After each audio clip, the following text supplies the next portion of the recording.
What's up, everybody? Today we're going to be doing another first hour walkthrough survival video for DayZ. I'm going to jump into a random US official server. Not too many super high popped at the moment. This one is about half full, so you'll get a pretty good understanding for what the loot economy is going to be like on a medium pop server. A lot of people tend to play on medium or even sometimes low pop servers just to get going.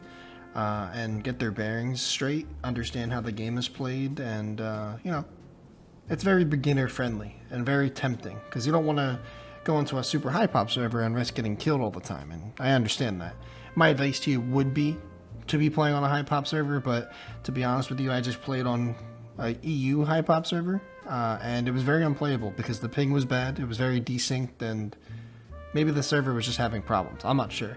So I'm going to go with a US server. This one, DayZ US 3664146 public, hosted by Multiplay. You know, about half full. My ping's decent, so we're gonna rock with that. I should be a fresh character, which I always like to start fresh for these because, you know, I'm showing you the whole looting process. And you're seeing all the decisions that I make early game. I can help you develop some healthy habits or avoid some bad habits you think that I might have. You know, you get to kind of see what I do and, you know, take some advice that I give, some tips, some crafting recipes, or, you know, you can be like, I don't like what this guy's doing, I'm gonna try this instead. Either way, it's like a building block, you know, a stepping stone. This is where I start. This is my process for getting going, and you can take it however you want, really. It's not an end all be all. It's not a do this or you're gonna suck at the game kind of deal. It's just this is how I do it, and if you like what you see, then try it for yourself and see where it takes you. Because that's honestly, in all honesty, that's how DayZ runs. It's kind of a platform, a survival platform, if you will. It sounds weird, but a survival platform where you can kind of just spawn in, and it's a make your own adventure kind of deal. There's not any set objective that you have to do other than survive. Obviously, as a survival game, the main objective is to survive, but other than that, there's nothing specific or set in stone that you need to be doing. The game really lays it down for you to just make your own choices and see where things go. And now, what's unique about this start, as opposed to a lot of my other ones, I typically will completely start fresh on a character with a spawn that you'll typically get on an official server for the first time that you've ever spawned in. Now, because I tried earlier on a different recording to play on a different server, and then even though I died and I tried to switch to a new one, I'm getting a alternate spawn location. Now, this will happen when you switch servers, excuse me. Because in the past, you used to be able to, you know, take one character to another server and spawn with whatever gear you had, whether you were complete freshie or a super geared, you know, mega chad, and you could go from one server to the next and stay in that same spot that you logged out on the first server. Now, the problem with that was that people were using that as an exploit to ghost raid or ghost through walls, basically. You'd go right next to a base on an official server, log out, then go to another server, go inside where the base was protecting, and then log out again and go back to that other server. And you'd be inside the base without raiding any walls, and it was pretty bad, honestly. Especially bad on like console and stuff. When it was apparent on console and PC, but I noticed it a lot as a console player at that time. But nonetheless, these alternate spawn locations were added when you switched official servers to prevent that kind of stuff from happening. So it'll basically give you a random spawn away from normal spawn points. And it can be very tough and confusing because some of these spawns, I got really lucky, and I'm on the far like northeast corner of the map essentially. But sometimes you'll just kind of spawn in the woods and there's not a lot to work with. And my advice when you get these kind of spawns is, especially with, you know, the ones that you get in an open field surrounded by trees and no civilization at all. Keep in mind a couple things. One, power lines like these ones will always lead to civilization. Obviously, I'm already in a town, so you know, there's not much navigation needing to be had, but sometimes if you spawn in those random fields, finding power lines and following them will get you to your first source of civilization and, you know, give you a place to loot. So that's something good to keep in mind. You can also use the sun, the stars, any type of navigation you learned in your Boy Scouts or Girl Scouts. You know, that also applies to DayZ. You could use the sun, the stars, and you know, environmental means of navigation to get you from point A to point B. So if you're good with that kind of stuff, I'm personally not.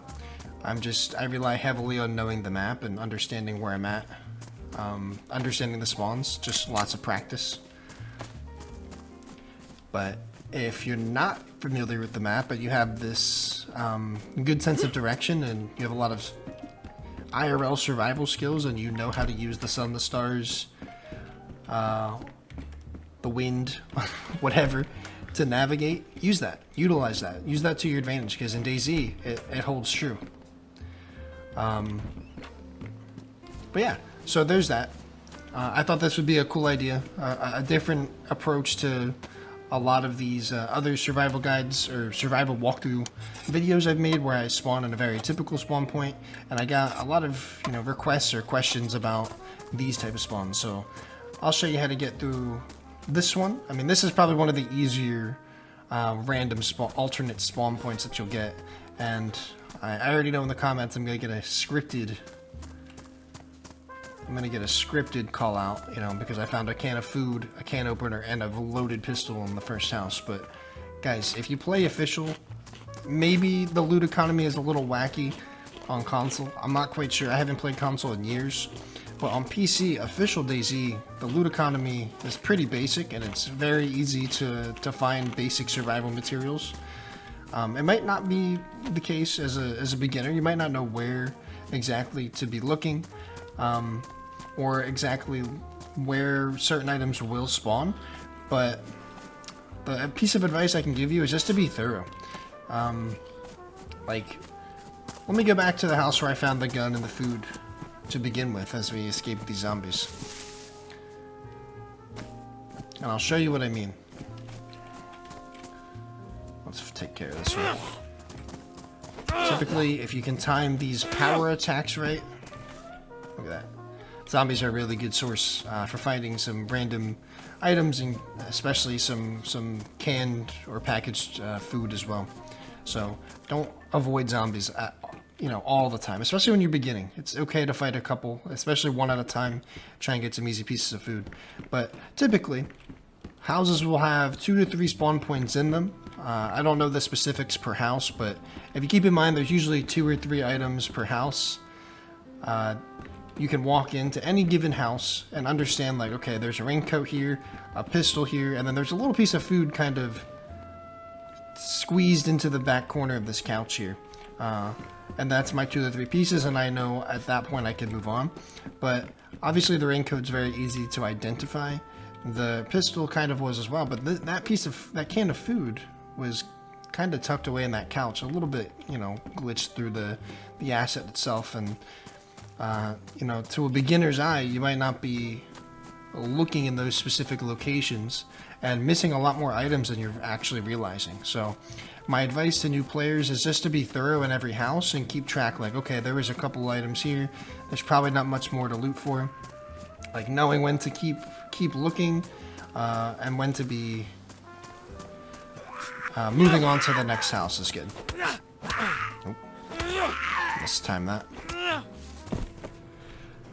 But if you time those, zombies are kind of predictable with the way that they'll attack you. They'll kind of run at you, and as they get close, the runners, so that zombie that I just fought was kind of like, stop going, stop, go, stop, go, moving at a faster pace than some of the other ones.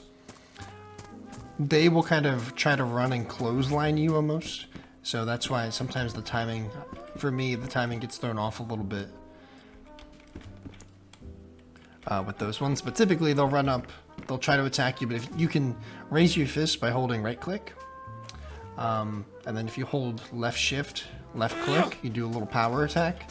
Now if you can time that to hit them before they actually get their attack off. You'll stun them, and you can hit them 3 times. Kind of aim up and towards the head. You'll stun them and kill them before they can even really get a solid attack off on you. So again, we're looting a house. We found 2 items. We found a water bottle, a stove. Looks like not much else, so it's not really worth to keep looking. We move on. Yeah, and so far we've found 2 to 3 items in each house that we've looted. I haven't looted every single house. I missed that house there. Maybe if you're just starting out, it's good to be looting everything that you see. Just getting familiar with each house and its layout and where food and different items can spawn. But honestly, at this point, I have a can opener. I have a couple pieces of food. I have 2 water bottles, which I'm going to fill up at this well in just a second. There's my melee tool right there. I was going to say that's the only thing I'm about missing. And I've already got a loaded weapon. I'm doing pretty good. Typically, this is where I would begin to look to move away from the spawn area and start heading more north inland. Because those are the very basics that you should be looking for in terms of just straight being able to defend yourself and keep alive. Something else to be on the lookout for is better clothing. As you can see, my temperature meter down at the bottom right is in the light blue going down. So that means I'm not really quite staying warm. And finding some warmer clothes not only gives me the warmth that I'm looking for, but it also gives me a little bit more inventory space to work with. So that's just something to keep in mind as you're looting. But honestly, as long as you keep your food and water in the white and going up, and your health and your blood are high, that means your immune system will stay high, and the likelihood of getting a cold usually stays pretty low. And even so, if your food and water, health and blood are all high, and as full as you can get them, even if you do get sick, you'll likely fight it off pretty quickly. The power of the immune system in DayZ is very, very strong, and if you understand how it works and how important your vitals are to the immune system, then the likelihood of you getting sick goes down drastically. And even if you do, like I said, get sick, the high vitals, and the higher your vitals are, the higher the immune system, and therefore the less likelihood you have of getting sick in the first place. And then if you do, very high chance that your body will fight it off, and you won't even have to loot for medicine.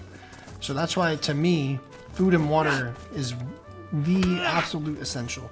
So if you can find a couple pieces of food, a water bottle to fill up or 2, a loaded weapon, and a melee tool, which I'm not even using, I probably should, like, you're kind of set to go and move on to the next little bit, wherever that might be. For me, I know in my head already where I want to go. I know that this town is just to the northeast-ish of Novo, which is a very big city, just up the northern highway on the northeast side of the map. So if you're familiar with a Svetlo spawn or like a Baron Zeno spawn, it's not too far from there. That's my idea of where I want to go next, but I just want to give you a couple more examples of these initial spawn towns. How many items are spawning in them? 1, 2. Not much here. Usually in this office space you maybe find something. Yeah, some hiking pants, but just giving you guys an idea of what looting houses really kind of looks like. I think it's something that I neglected in the past. My answer was sort of, you just don't know where you're looking. And I do think that kind of holds true. I think beginner players don't know exactly where to look and what to look for. But I want it to be a little more thorough this time around and give you something to actually work with. So, if you remember that these civilian houses, especially in tier 1 zones, are spawning, 2 to 3 items in some places that you might expect, like just flat on the floor or on a table or a countertop, but then also some places that you don't expect, like tucked into a couch cushion, or on a bunk bed, on top of a bunk bed, or the bottom bunk of a bunk bed, or whatever. There's some obvious spots, there's some not so obvious spots, and as long as you're thorough and you kind of keep tabs in your mind, okay, I found 2 or 3 things, here's a shotgun, 2 pieces of clothes, probably nothing else. There you go. You're getting yourself familiar with the spawn system, the loot economy, and how many things spawn per house, especially in a starting area. You can loot some sheds, 1 or 2 items usually in a shed. Can maybe get lucky with some batteries or some epoxy putty for fixing up vests and stuff like that. So we had some Christmas lights, nothing in the attic. These attic houses here are good for finding yourself sometimes some clothes, and if you get lucky, maybe a weapon. So a gas stove and some Christmas lights, not much. I will say the good thing about finding or getting one of these spawns is they're usually in places that are a lot less looted. So you get lucky with some unlooted territory. Look at that, nice. And that's why I'm finding so many houses that are still fully stocked with spawned loot. Because not a lot of people are going to be coming up this way to begin with. A lot of people have very set looting patterns, and tier 1 town,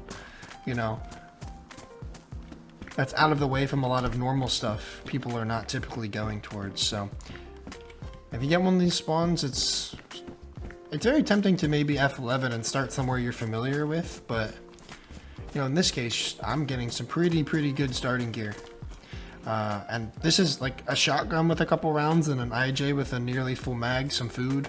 I just got a better coat. I'm not quite in the white with my temperature yet, but it's helping. This is pretty good going into Novo. Novo can be a high traffic area at times. Pipe. And we're gonna head there soon. And I'll show you a little bit more of the process, because this is a small town. And,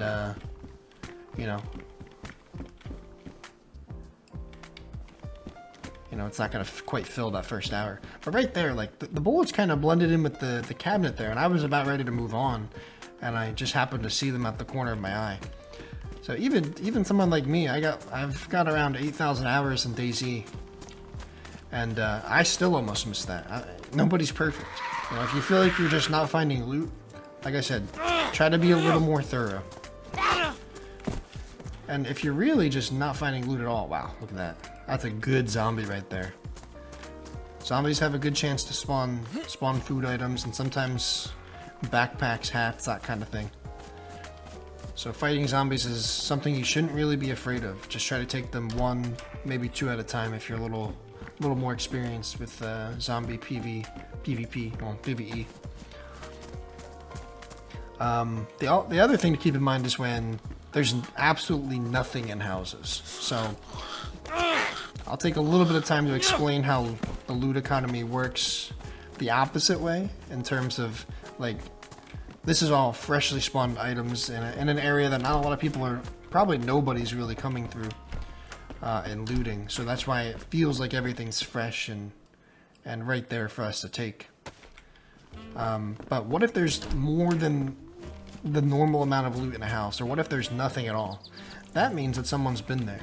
If there's things, let's say if we walk into this house and we find an M4 assault rifle, I'll tell you what, that does not spawn in a tier 1 spawn town area like this. So that means someone left that there. And same goes for other higher tier assault rifles, snipers, magazines, military clothing, explosives, whatever. If you're finding things that you wouldn't normally typically find on an average run, something's wrong. That means someone's been there and dropped that stuff. Same goes for the other way around. If you're not finding any items in houses and you're seeing dead zombies or not a lot of zombies, that means that someone has been there and looted all that stuff, and it's probably ahead of you. So when I recognize and pick up on those signs, I like to try and make do with what I have, Oh my. Really hoping we get a zombie update soon.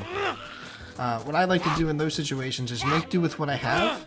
Maybe I'm gonna be a little low on food. Maybe I'm a little low on you know, decent gear. Or you know, whatever. Not finding meds, not finding a weapon. Sometimes you just gotta skip that area if you're picking up on signs that someone's there or has been there. Don't waste your time looting. Don't loot an empty town. You're gonna have to move on to the next area. And like I said, you can use those natural means of navigation that maybe you learned in a survival class or as a Boy Scout, Girl Scout, whatever. Or you use the power lines to guide you to the next area. In this case, I know that this town is just over the hill from another little village, and then we'll be in Novo, which is a big city that we can loot. But honestly, a good tip is just to go straight north. If you're playing on Trinaris, north is always a good way to go. North is the natural progression. You start in the south, you know, scattered along the southern coastline, and if you just go north, that'll take you to higher tier areas, and you'll eventually find something to work with. Actually, we're closer to Nova than I thought. I guess we were a little bit more south than I thought, so we're skipping that other little village and we're going straight down to Nova. Just following the sun. Honestly, something at this point, like, yes, I got very lucky with food. So, food and water is not going to be a problem at this time. We already have, I would say, more than expected, and really more than we need as a freshie here. So I'm going to skip all this industrial stuff because we're not going to really find too much of value there unless you're looking to build a base or start a stash or something, which I'm not looking to do. I'm just focused on getting the basics that I need, which is I need warmer clothing, I need a ballistic vest, something that's going to protect me from bullets and other players and potentially even zombies. And some more ammo would be nice at this point. Like 4 buckshots is good for the shotty, but only 9 shots for the pistol. Maybe find an upgrade. So I'm going to go straight to where I know there's a point of interest. So this is Novo. If you follow this north road,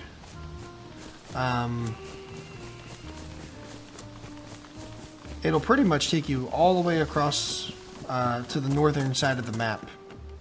And there's a lot of big cities and points of interest along the way that can get you pretty geared. Some military checkpoints. If you go off path a little bit, there's some military bases, summer camps. It's honestly a really good, super easy to follow beginner route. You just follow this northern highway. Oh. Well, that's not good.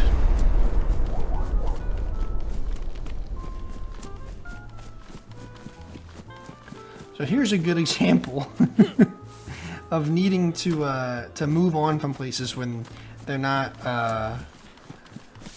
you know, there's nothing to gain from them, or in this case, an area that I wanted to loot just got gas bombed. Now this is something that happens randomly on the map in DayZ, unofficial, where different areas, whether it be military, some city areas, rural, or, you know, urban, suburban areas, whatever. Random areas on the map can get gas bombed, and you can see it up ahead. If you go in there with just normal freshie, you know, clothing, you're gonna start coughing and eventually start bleeding. And if you stay in there too long, about 15-20 seconds, I think maybe even shorter than that, you can get blood poisoning. So it'll seep into your blood and poison you, and you'll slowly cough blood and vomit blood until you die. Sounds brutal, but that's what that gas is. So whenever you hear that coming down, you need to get out of that area and away. And unfortunately for us, it just gas bombed the police station, which is where I was going to show you guys, and that's where I'd be looking for an SSG, which is like a scout police grade sniper rifle, which is pretty damn good early game. You can get a stab vest there. You can get all sorts of police pistols, a pump shotgun, police uniforms, everything. It's a really good place to loot as a freshie, for especially, you know, tier 1 early game weaponry and ballistic protection, but that is no longer an option, so we just have to move on. We're gonna go a little bit more. Oh, I thought those were player. I thought that red jacket zombie with the other zombie with the hat kind of looked like a player with a backpack for a second, but it's okay. So we're gonna try and avoid those since we don't really need food or have any reason to fight them. But we're gonna stick to this northern highway.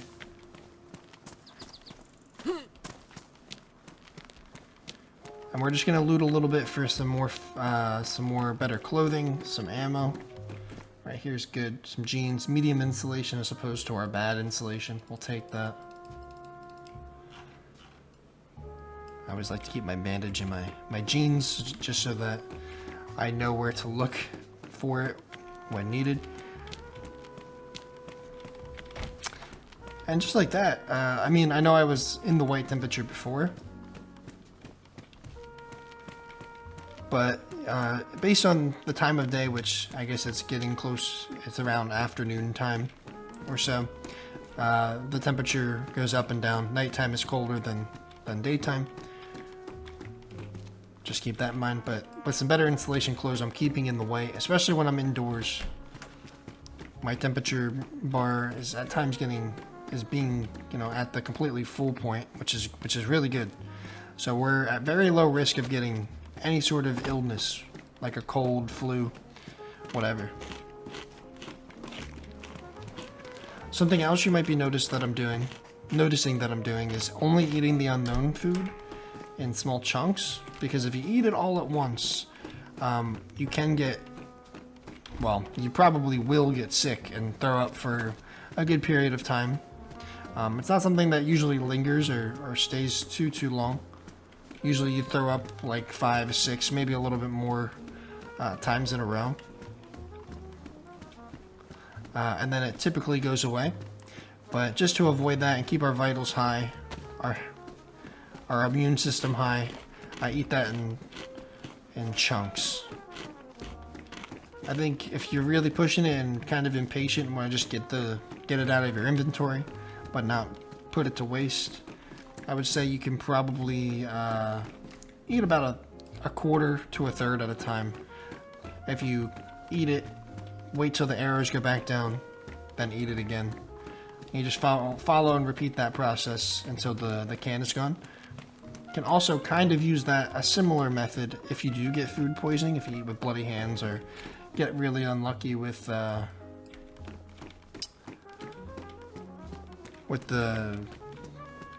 some bad water, something like that.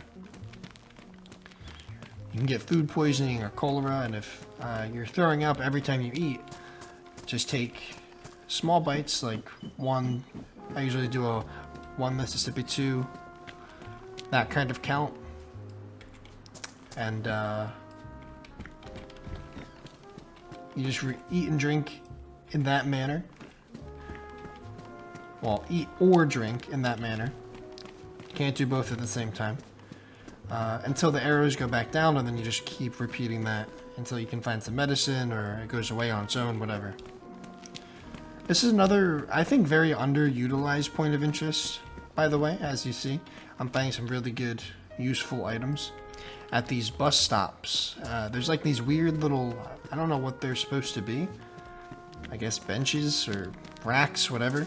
But they can spawn some really useful stuff. As you've seen, I found some 357 rounds, a lighter, some padded gloves, best insulation padded gloves. It's awesome. Oh shit, my headset just died. 1 sec. Professional.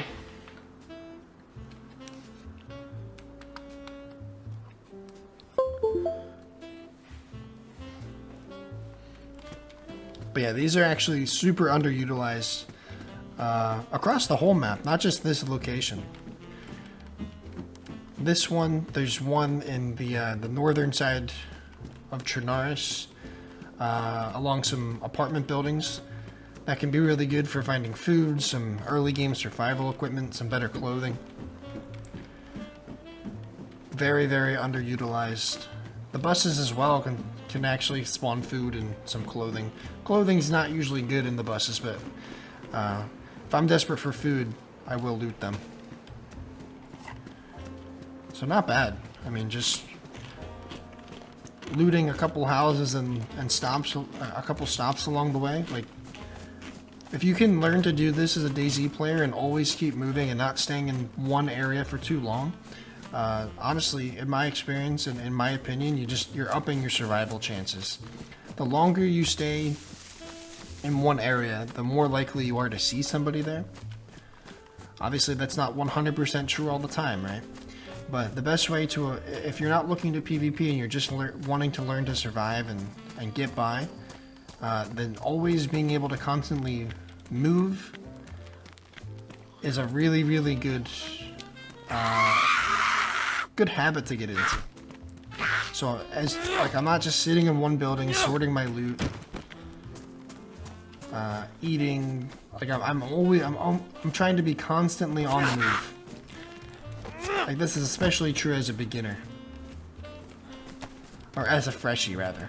So as you're starting out, you don't want to be in these spawn towns because, especially with this new spawn system, people are going to be spawning in behind you probably pretty quick. So the shorter your stay is in a spawn town and beginning area, the better and more likely your chances are of getting out with some pretty decent stuff and making it farther inland and really having a long-term lasting adventure. My verbiage isn't the greatest here, but I'm a little rusty. I haven't been streaming, and I haven't been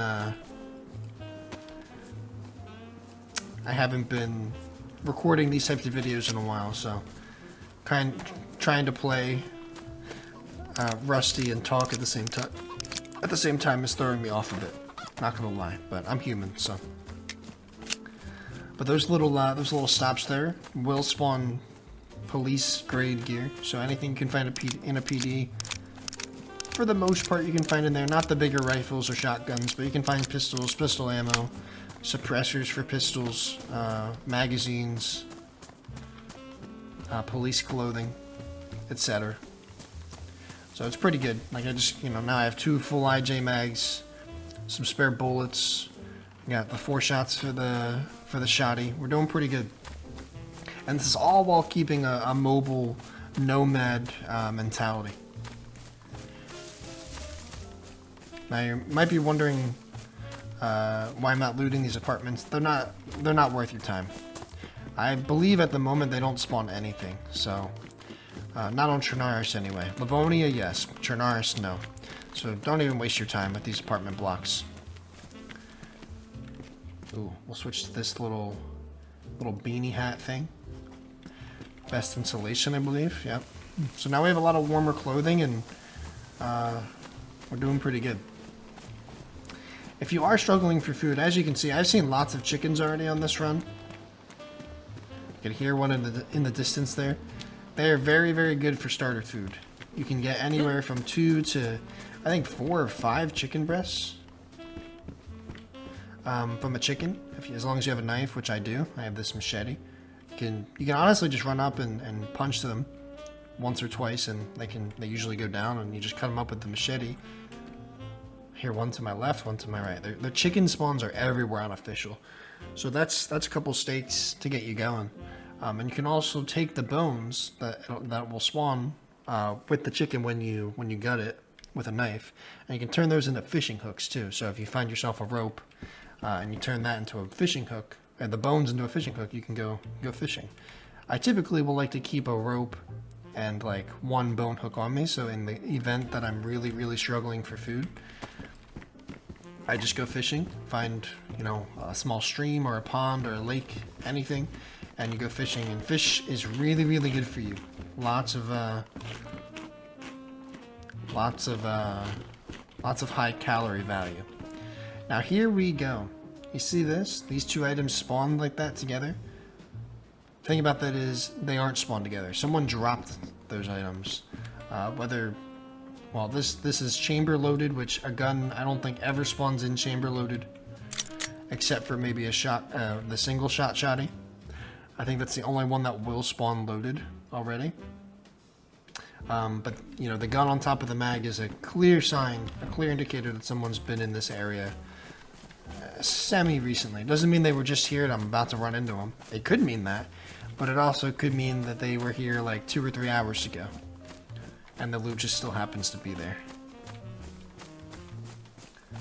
So I'm just gonna be a little bit more on alert now that I've finally seen signs of a player being around. And with that, I'm gonna take my gun out when I clear a building. Or when I loot a building, rather.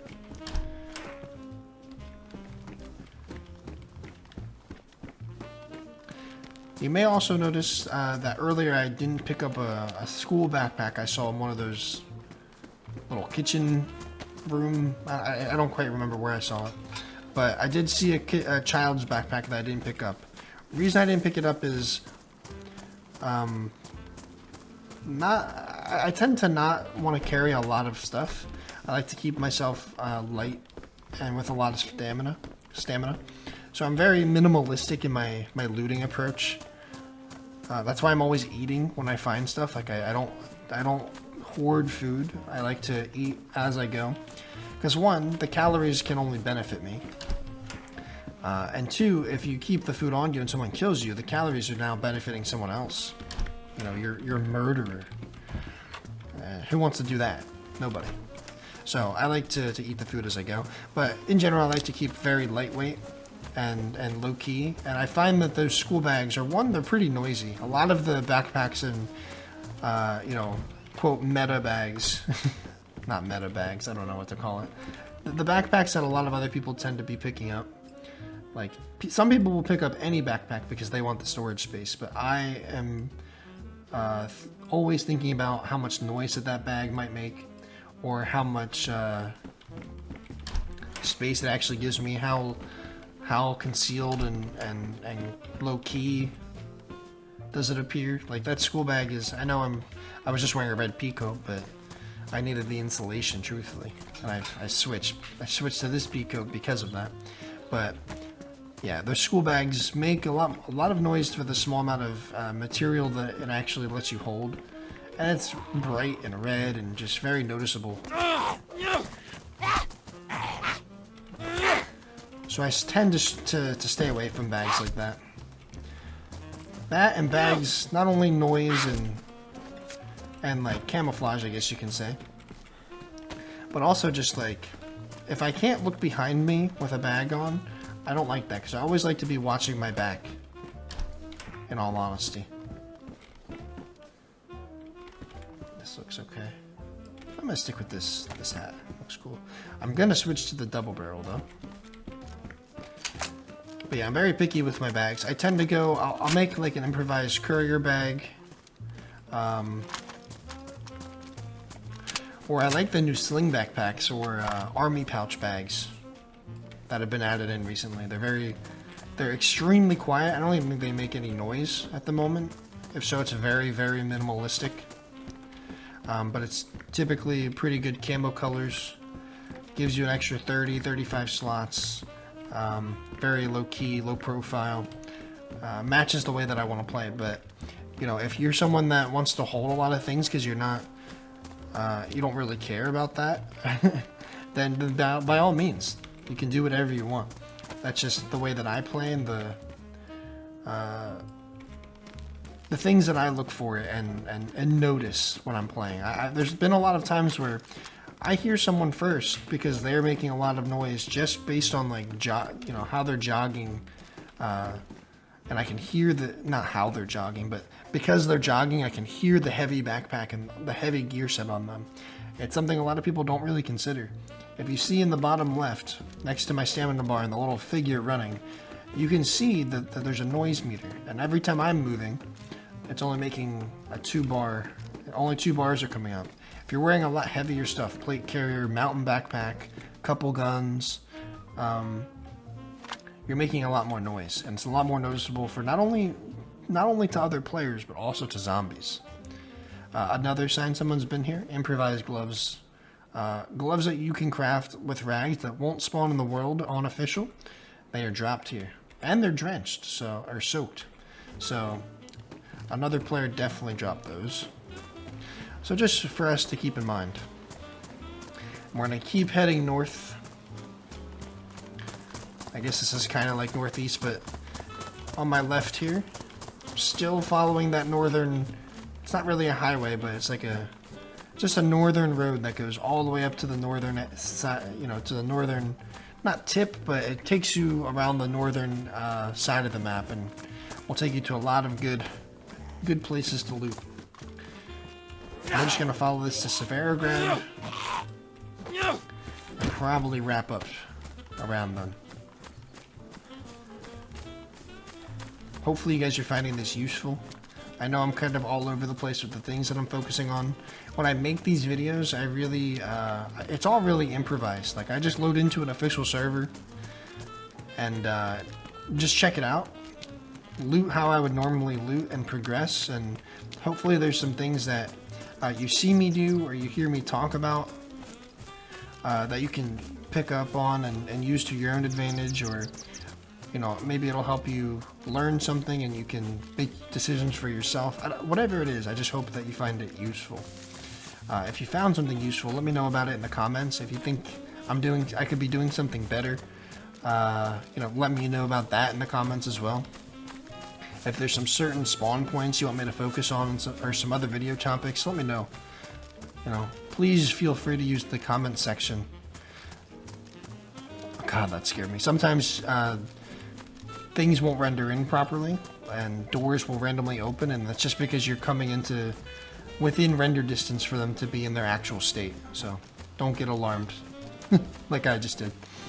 But yeah, feel free to use the comment section as feedback and constructive criticism, like a forum for that, because I'm really trying to hammer down and get busy, stay busy, making videos and whatnot. So if there's anything you want to see or something you can see me doing better, please let me know. That stuff is very valuable to me.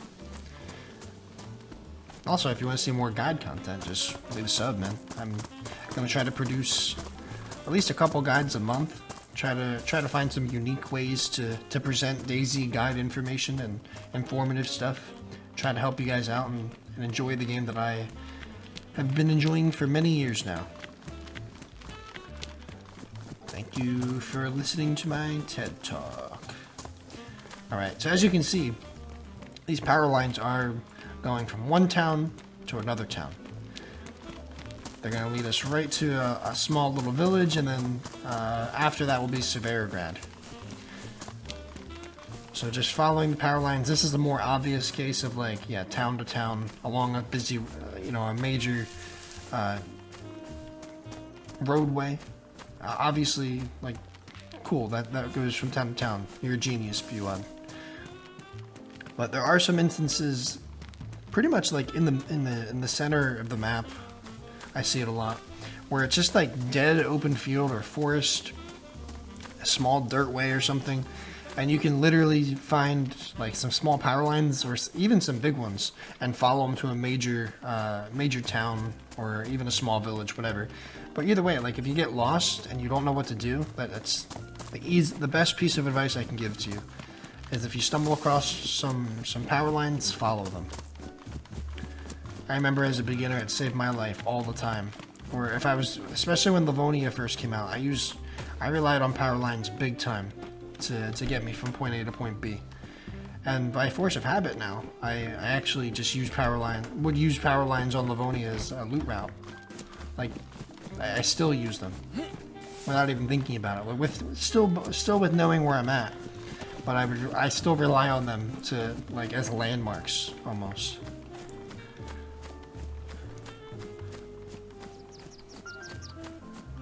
Here's some wolves in the distance. Luckily we have some weapons and are prepared. But what I'm concerned about is that last house I looted didn't really have much, and there's not a lot of zombies here. So I'm starting to think that we're maybe catching up with whoever we've noticed in front of us. And those wolves do sound a little bit far away. So there's a decent chance that those wolves are not on me and I'm just within range to hear them. It's hard to tell. Now we're seeing some zombies, but I think they may just be just now spawning on me. It's hard to tell. Zombies do spawn in based on players in a certain radius, so I think within 300 meters, if you're within 300 meters of zombie spawn points, they will spawn in on you. So that means if you're outside of 300 meters from a spot, let's say I'm up that hill, like 400 meters away, and I see zombies down here, that means that there's someone down here within 300 meters that would spawn those zombies and make them visible to you. So if you're someone who likes to do a lot of sniping from distance, that's something very essential to keep in mind.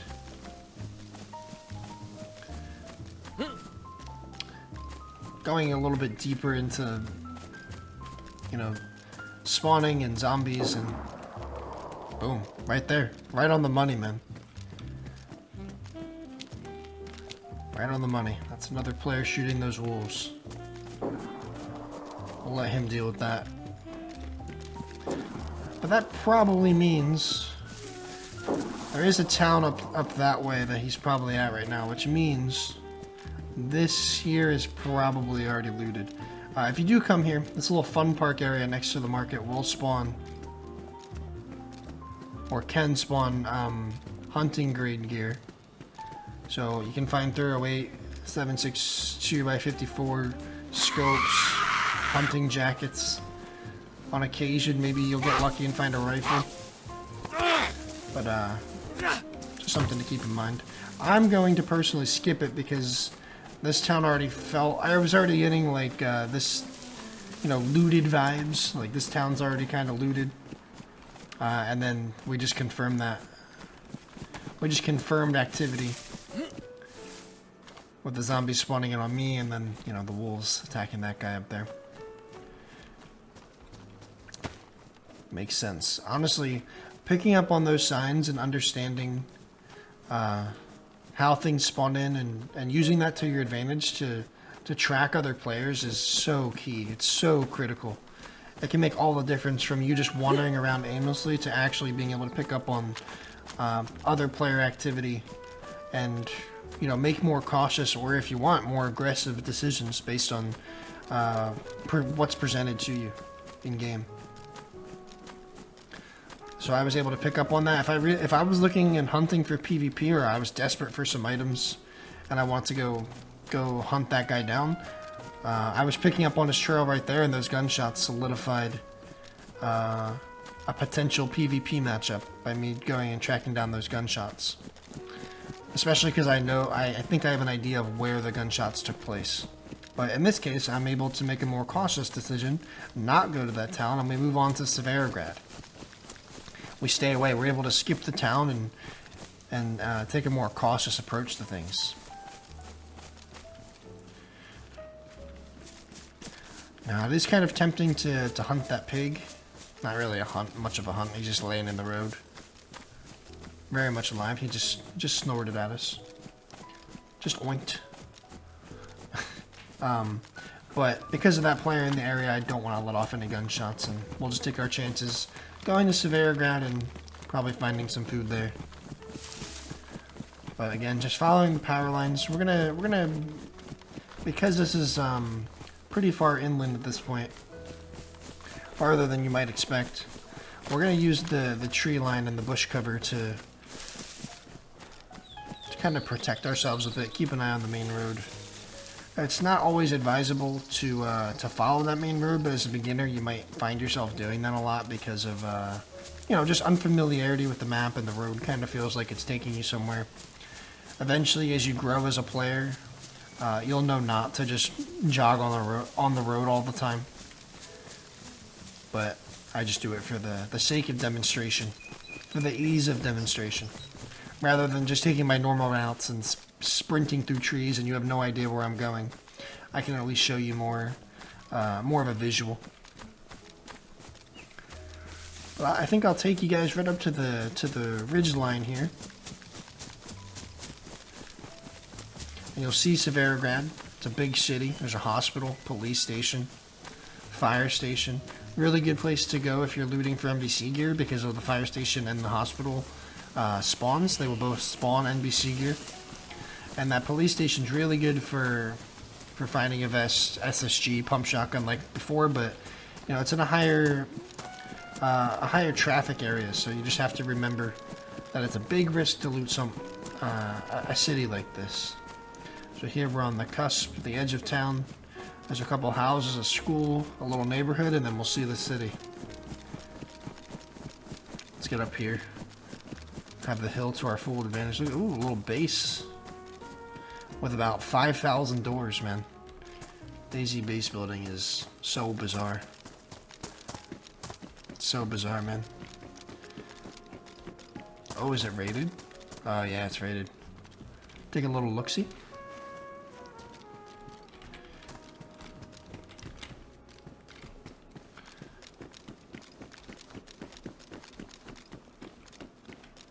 There must be something in there. Can kind of peek through the gaps a little bit. I can't really see.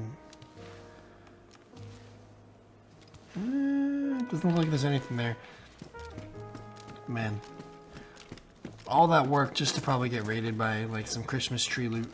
I know Christmas trees aren't in the game, but I really missed an opportunity to do a video where I only used Christmas tree plastic explosives to raid bases, but I think it would be pretty easy, to be honest. But yeah, there you have it. I mean, this was a bit of a first hour walkthrough, but also tied in some loot route. Brain is dead. Brain is fried. This has been pretty productive, I would say. We tied in not only just a first hour walkthrough, explaining how loot will spawn in houses and how you can determine whether that's like fresh spawn loot or someone's been in the area. And we had we got really lucky and had some live examples of I'm picking up on the fact that the loot doesn't seem fresh spawned. Zombies are spawning on me like really close. I didn't see them at first, and now they're just on top of me. This feels like a player's around, and then, you know, lucky enough, we end up hearing him shooting some wolves. Like, that was a great example for you guys to see. So you're learning a lot about the loot economy, how zombies spawn, picking up tracks of other players, while also getting a really good loot route to follow for your next adventure. So we'll go sit up in this apartment. Maybe a couple floors up or something. Not really doing any clearing. But yeah, this is Severograd. Oh. That's a zombie. Thought it was a player for a sec. Wolves again.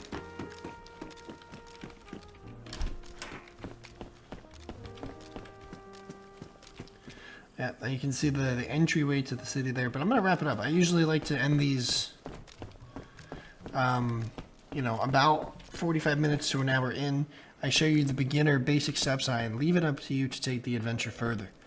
I think showing you everything isn't necessarily beneficial. I think at some point, you know, you have to let go of each other's hand and let the other be free to really learn and get some hard, raw experience. So showing the very basic beginner steps and process/progress is beneficial, and then you can kind of, you know, fly out of the nest on your own, if you will. But I'm going to end it there. Hope you guys enjoyed the video, found it helpful. If you did, let me know in the comments.